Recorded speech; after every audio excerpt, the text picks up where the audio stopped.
Assalamu alaikum wa rahmatullahi wa barakatuh. The one segment on our show has strongly been focusing on what is happening in Palestine, how we are getting more aware of it, and what are we able to do.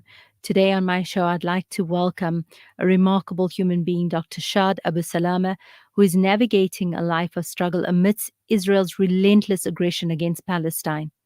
Dr. Shahd Abusalama's life is marked by relentless struggle, fighting to get her parents out of Gaza, enduring personal loss due to ongoing genocide, and the daunting task of being a first generation Palestinian in the UK, all amid the unyielding oppression of the Israeli occupation. Dr. Shahd, Assalamu alaikum and welcome to Salam Media. Walaikum salam. Let's Dr. pray for Shahd, a day of peace for Palestine, a day that has never been seen. Inshallah. And I think this is something that every single one of us has been praying for. But Dr. Shah, this is something you know only too well and probably the closest to where the story really is from.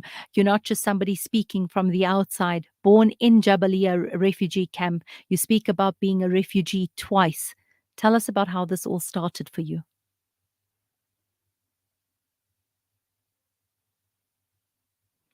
We're just waiting for our connection to get reconnected to Dr. Shahd, and we will be with you shortly. If we aren't able to do it via camera, we will get back to doing it just via sound as well.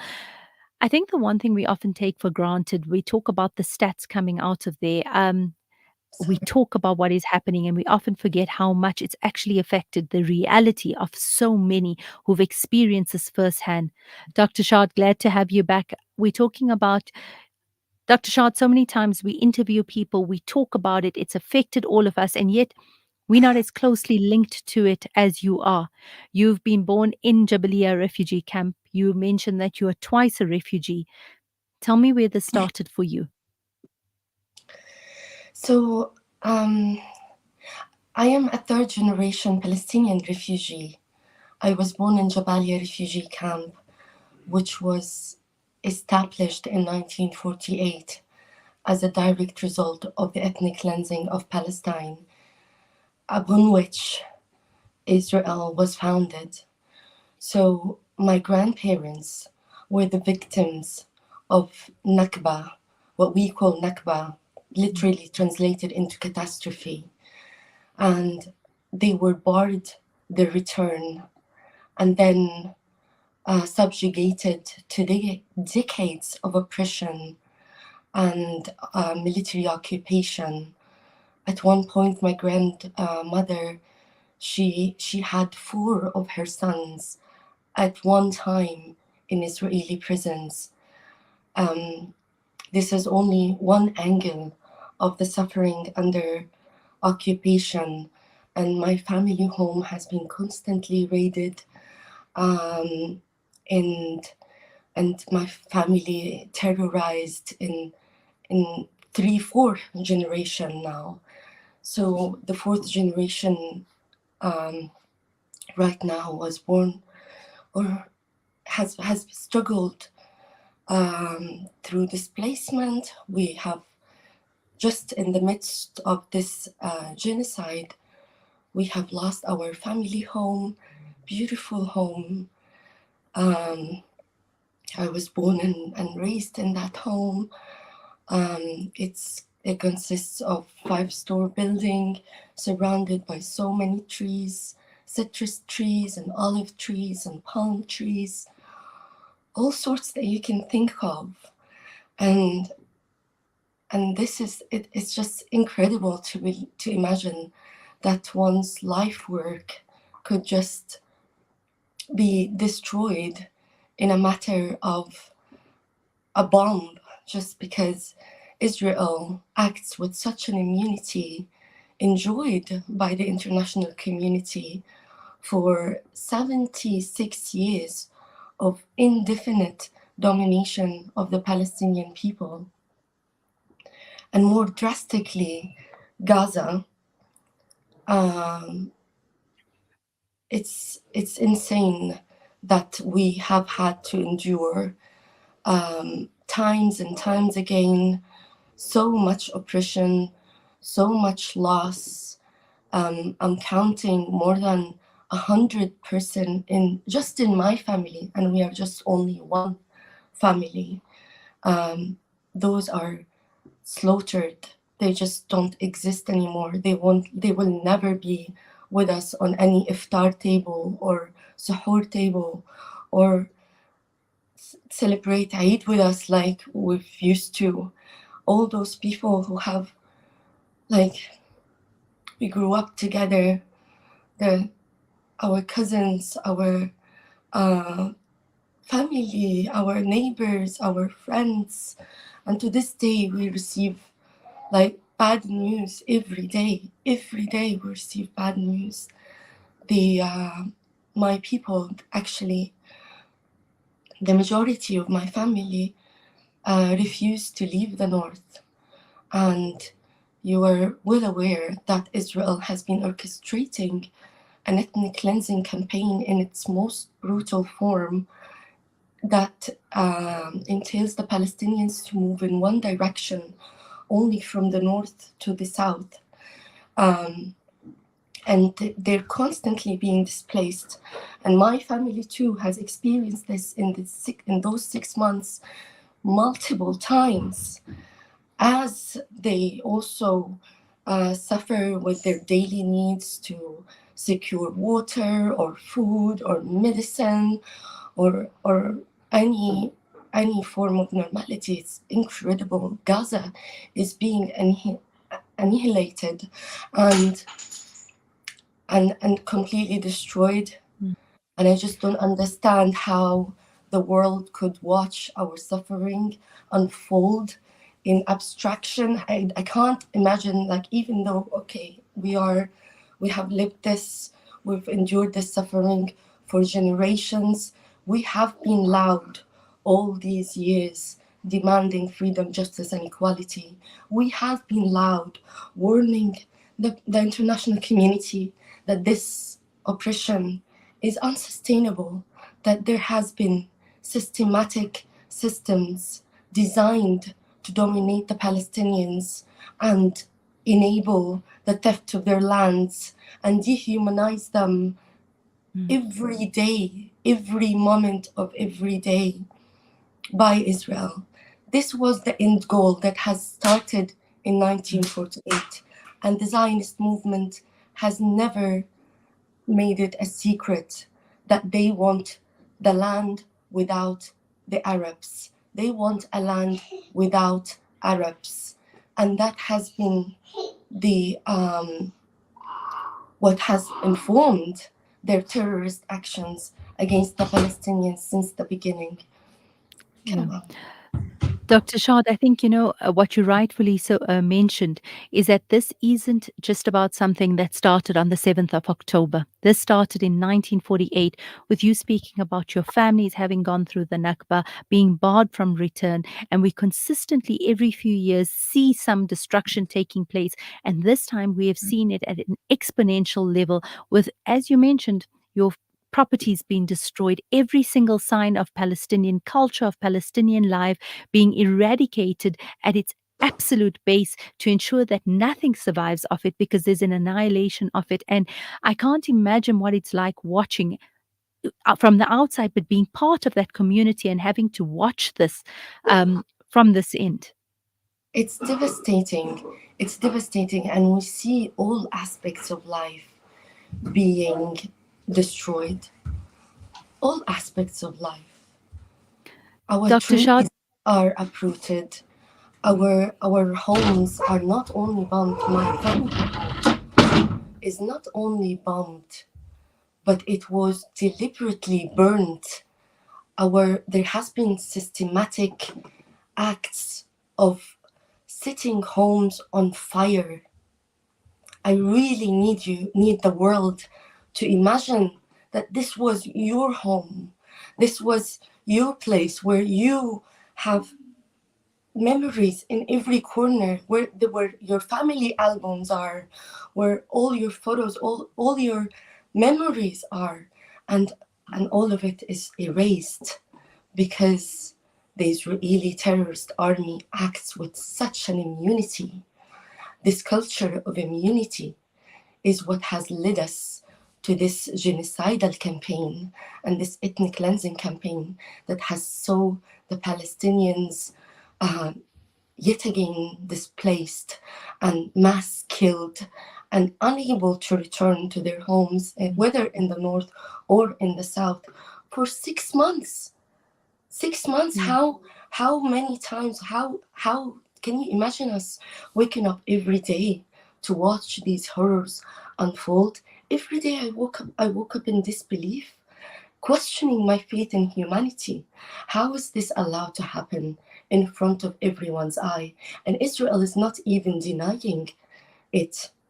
They are Mm. committing such horrific atrocities in plain sight. Women are being raped for days. And these are not made up stories like the stories they have created and turned from a myth into a reality. These are real stories that have been suffered by Palestinian women and even children and men. The sexual violence against Palestinians has been used consistently by Israeli army across the struggle, across the Yeah. Palestinian struggle. And right now, it's used like as a systematic weapon of war. Mm. It's used, and nobody's talking about it. I mean, there are people highlighting, there are people who are shouting at the top of their lungs. There are war crimes taking place. There are people innocently dying. They're unnecessarily being killed. Children, babies, they have nothing to do with it. My niece, she was born on the same birthday as me, on the 24th of August. I was born 32 years apart from her. 32 years ago, I was born in the middle of a curfew that has threatened my mom's life and my grandmother's life. And my grandmother assisted my mom, who was on labor and had to break the curfew with a lantern, using one lantern in one hand and a white flag in the other. And still, Israeli army has felt entitled to stop my mother and terrorize her and point a gun at her belly and harassed her with her terrorist child. We are dehumanized even Mm. before birth. Even by being Palestinian Arabs, we are being dehumanized. And 32 years later, my niece is born in Gaza, in Jabalia refugee camp. Barely a month later, she survives through this horrific genocide. There are more than 50,000 pregnant women who have suffered through extreme insecurity and lack of food and water, sanitation, any clean, Mm. hygienic place, privacy for women. Imagine, like, we're mostly Muslim people. We have a conservative culture, and privacy for women, for girls, is such an important thing in our culture. There is nothing that is left for our people, and they have lived this day in, day out. And my family, to this day, my parents, I'm in disbelief every morning. I see them alive in front of me because I've lived with this terror of losing them every day for 4 months of the genocide. And I'm continuing to live that with my family who's still struggling in Gaza. They were saying, my family repeats to this day that they wake up, and they used to wake up in Gaza in disbelief that they are alive. They would sleep and tawakkal ala Allah, sleep and tawakkal, leave it to God, because they cannot guarantee if they are going to wake up the next day. And then the next day comes and the same struggle, the same daily struggles to find food, to find water, to keep your family barely surviving. And now the world is hardly keeping Gaza Mm. surviving.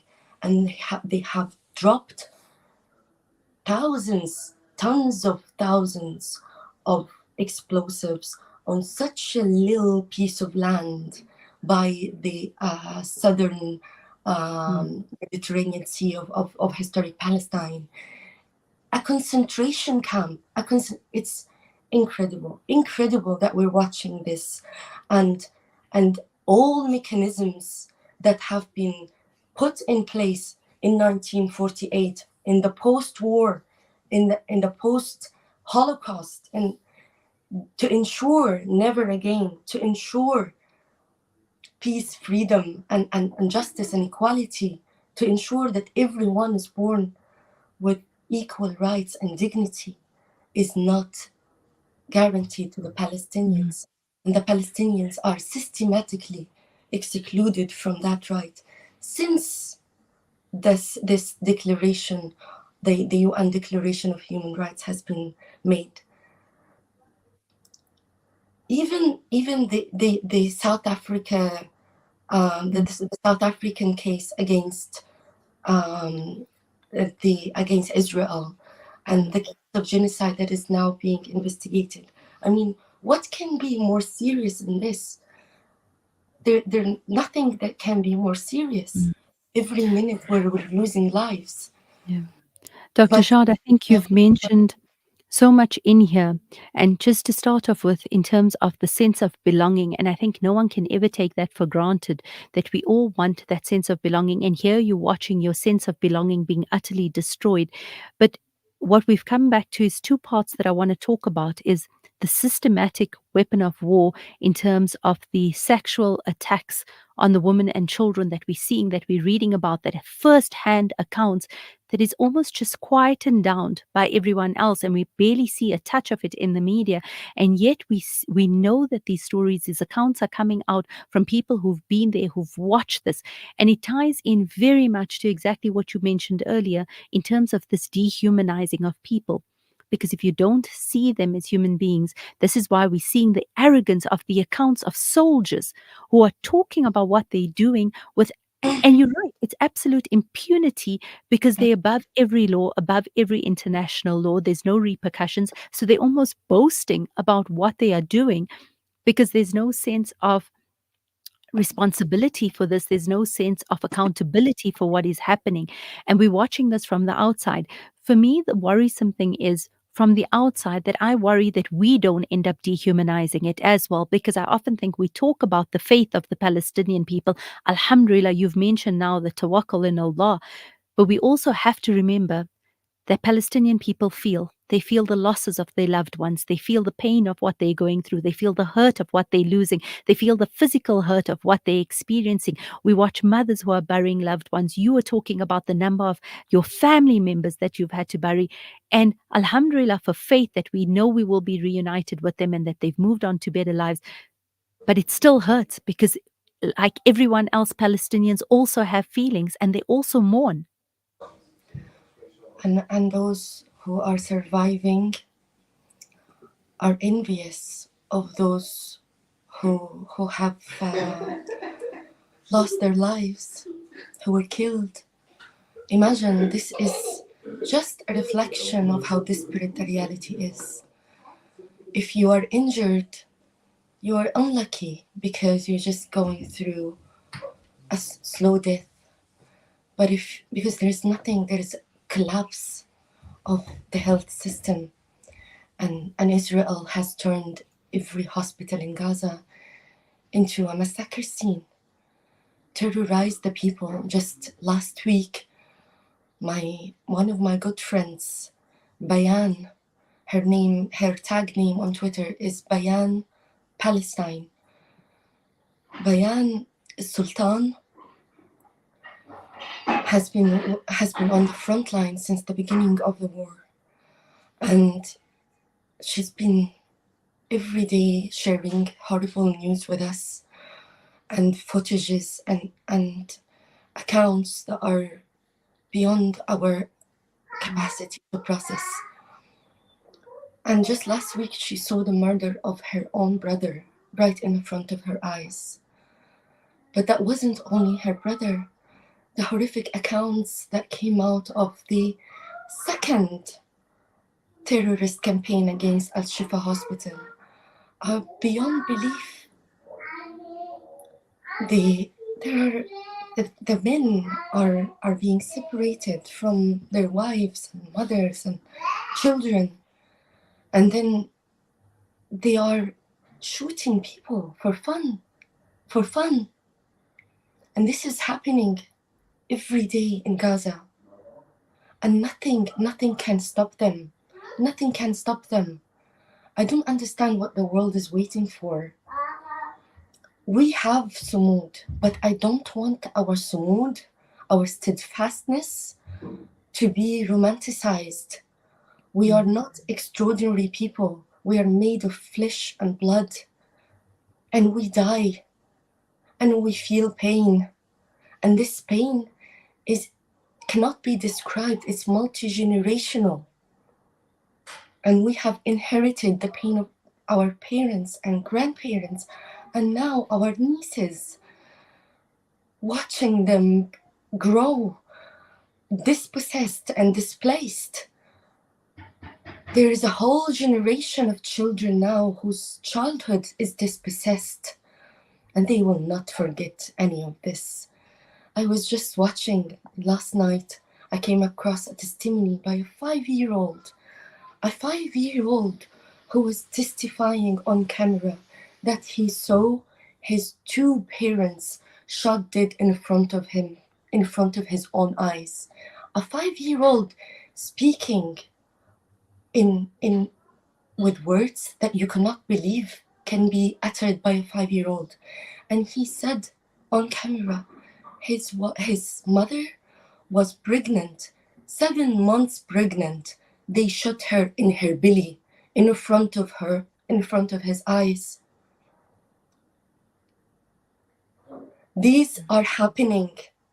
This is only one single story, but these stories are well recorded, and the South African case that has been extended and the International Court of Justice is well aware of. It's very well documented, and we know it's happening, and the world knows it's happening. The US empire knows it's happening, and yet they are still fueling genocide. And instead of preventing more lives being lost, more destruction of life, more trees being uprooted, more families made homeless, they are giving Israel more military aid, more billions of weapons, and justifying them. And incredible, we're watching the US genocidal cheerleader speaking about a genocide in purely economic terms. They're talking about Gaza as an attractive waterfront property that would bring profitable gains for Israel. They're talking about our lives like that. It's settler colonialism in its most brutal form that has been going in Palestine uninterruptedly since before even 1948, in front of the eyes of the whole world. There are countless, probably, UN resolutions that condemn Israeli practices in the occupied territories and call them out as war crimes, and there's nothing happening, and the world continues to conduct business as usual. And even here in Barcelona, I go into Muslim shops, and I see dates that are harvested from stolen Palestinian lands, and they have Israel as the place of origin. How could the world entertain eating anything that is mixed with our bloodshed? How can any person with any shred of humanity or consciousness accept that their tax money is going into this genocidal campaign? And we have to understand that Israel didn't exist in a vacuum. Israel is a capitalistic project.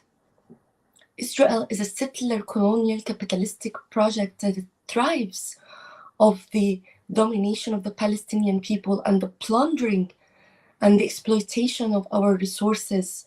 It's they're making billions of money, trillions of money at the expense of our erasure and mass killing Mm. and mass destruction. And we So are funding this. The Western world is funding this, and Western media is justifying this. And all of them are complicit in what is going on. And the world is watching, and history will remember. History will remember. This is happening. I'm not talking about history, I'm that's talking it. about now. I'm Current talking times. about current now. Yes. Dr. Just Shahd, I the other think day. you made Mm. such a valid point now in terms of how this is being fueled and how we actually contributing to it. And I think when we're not mindful of even things like our purchases or what we're supporting, we end up fueling and acknowledging and validating that this can continue because they will still continue having our support. And I think that's something that every single person listening and watching has to become far more mindful of, because as you're saying, you're eating and you're thriving and you're celebrating, even if you think you're supporting the Palestinian cause, you actually not. You're thriving on the blood of spilled blood of Yeah, Palestinians. yeah. Dr. Shad, you had your family members. We know you've lost a number of family members. You've spoken about your niece who's gone through just being born in this time of absolute catastrophe. But you also had to get your parents out of Gaza. I can't possibly imagine what that was like to be on the other end of not knowing what each day held for your family members. Take us through what it was like bringing your parents to a space of safety. It was such a struggle. Really, really such a struggle. And we had to suffer with this horrific thoughts, like the darkest thoughts anyone could imagine. We had to struggle with these thoughts every day. And we can't even comfort them. We can't even Mm, reach to them, give them a call and tell them that we love you, that we love you and we're thinking of you. We couldn't even do that. They're isolating Gaza. They're not not allowing any breathe, any room to breathe for the people. To make sure that my family survives, we had to pay for every soul more than $5,000. In what world, in what religion is this something? mm, Is this acceptable? How is it acceptable? We had to, if many people have had to start GoFundMe campaigns, and I wouldn't blame anybody. What is happening now is beyond anyone's capacity. It's horrific, and we need to save lives. mm. Lives are important, And I and think, and as you're yeah, mentioning, this pure exploitation of the amount being charged to bring people to places of safety.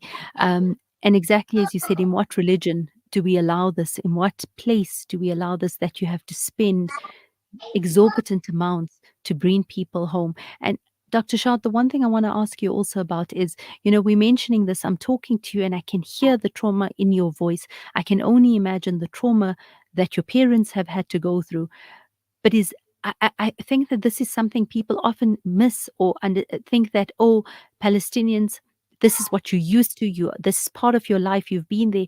But living with consistent post-traumatic stress disorder your entire lives is just more than any human being should be able to ever have to experience. It's not normal. And I think we need to reiterate that this is not by any chance a level of normality that anybody should be exposed to. no, no, no human being should have to go through this. No human being should be repeatedly displaced, and this is like the experience of an average Palestinian. Like, and we've experienced this in 1948, in 1967, in many frequent bombardments and mass killing and destruction that happened in Gaza. An average Palestinian family has experienced this displacement and dispossession and loss multiple times across the history of our struggle for liberation. This is not normal. Of course, I mean, like, I can't believe that we have to even remind that it's not normal.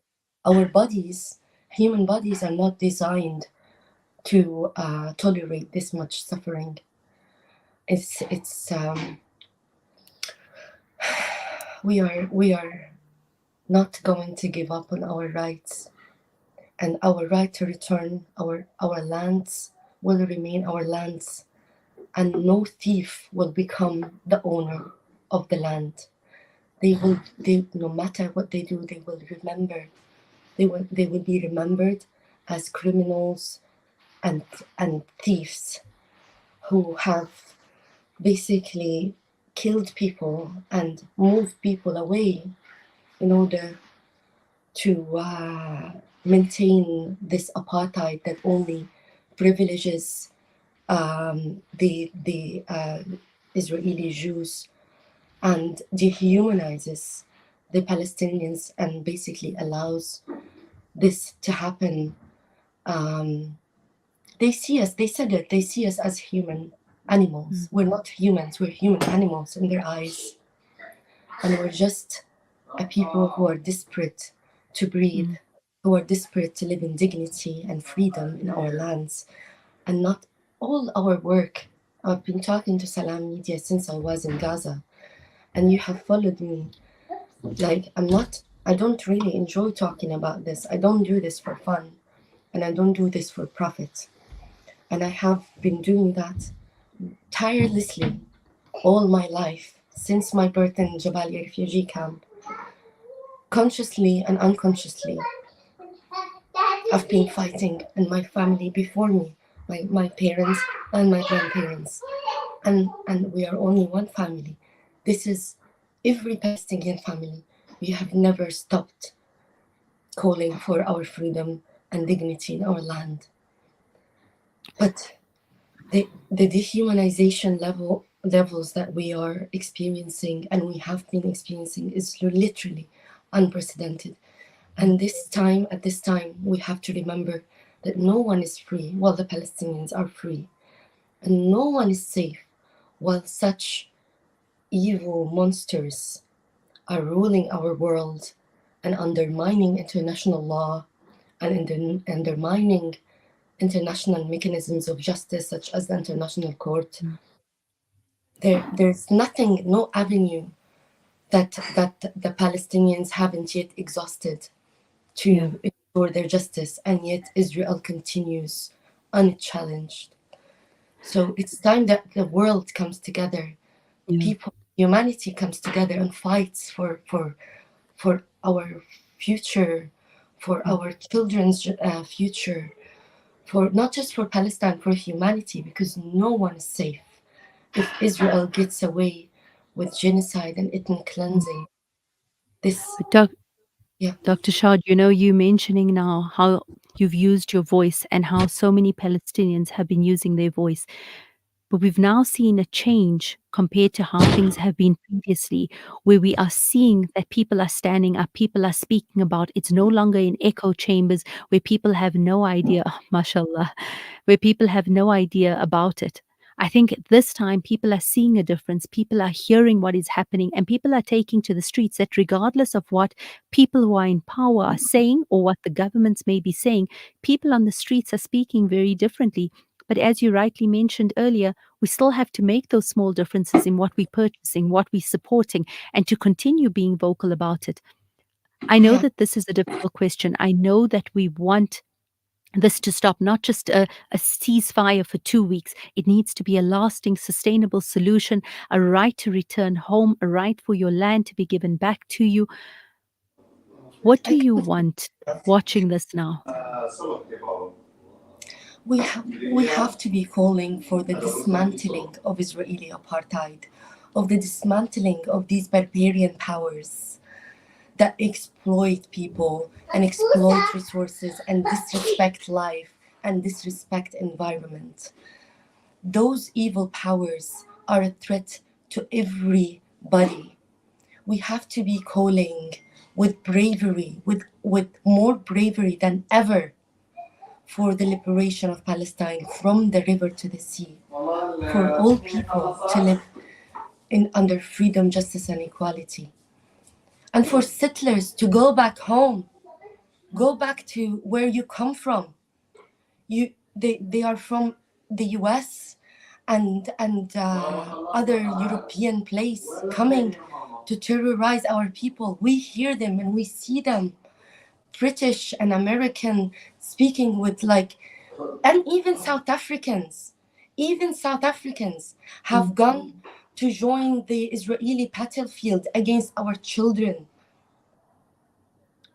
It's incredible that we live in a time like this where we see young people are turned into monsters, and they're convinced, they're being brainwashed to believe that they're doing this in the name of civilization and religion. And how could we believe this? How could anyone believe that this is happening in the name of civilization and religion? It can only happen in the name of barbarity. We need to be calling for divestments and sanctions. And we need to be hitting Israel where it hurts most, its economy. Because unfortunately, after we've exhausted all avenues of justice, it will be down to the Palestinians freeing themselves and to people in solidarity standing with them, just like what happened in South Africa. It will only fall, Israel will only fall when it's no longer profitable for the US empire and its allies. And that's what happened with South Africa apartheid. It has become no longer profitable. It has become no longer sustainable. Unfortunately, this is how these evil monsters that we Absolutely. speaking on the US in front of the White House every day, they speak about us in abstraction. And yeah, we have to stop. We have to Absolutely. stop that. No, Dr. Shahd Abusalama, it's been an absolute pleasure talking to you. I think Yeah. we all can feel firsthand the pain and the difficulties that you and your family are experiencing. We pray, inshallah, that you continue to be a voice for the very many Palestinians who are not able to voice their own feelings and their own thoughts. And we pray, inshallah, that one day we'll be able to speak to you from a free Gaza, on your I land, hope. from your home. And inshallah, we'll be able to have this conversation then about how much has turned. Shukran for joining us on air. Yes, please go ahead. I just really need to remind that the UN resolution that was recently Yes. passed and the US has abstained from it is is the most shameful thing that could happen for humanity. After 6 months of genocide, is this how low the bar is for Palestine and for our lives? We can't accept this. It is unacceptable in every term. We can't. We have to stop accepting what we can change and change what we cannot accept. As Angela Davis says, we can't accept this in any terms. And it's like them saying that, oh, we can't kill them while they're fasting Ramadan, but as soon as they stop Ramadan fasting, Taba, yeah. we can resume killing them. Yeah. And actually the killing hasn't stopped for a day. Those days have been horrific and sleepless for us, really. And just a few days ago, two of my cousins were detained and a third was martyred. And we were waiting for news like this every day about all our loved ones. Some of my loved ones are on the front line reporting. One is Aboud, his tag name is Aboud Gaza, and the other is Mahmoud Abusalama, Al Majd Free. You can go follow them, see their stories that they share every day with great struggles amidst this deliberate isolation of the Gaza Strip.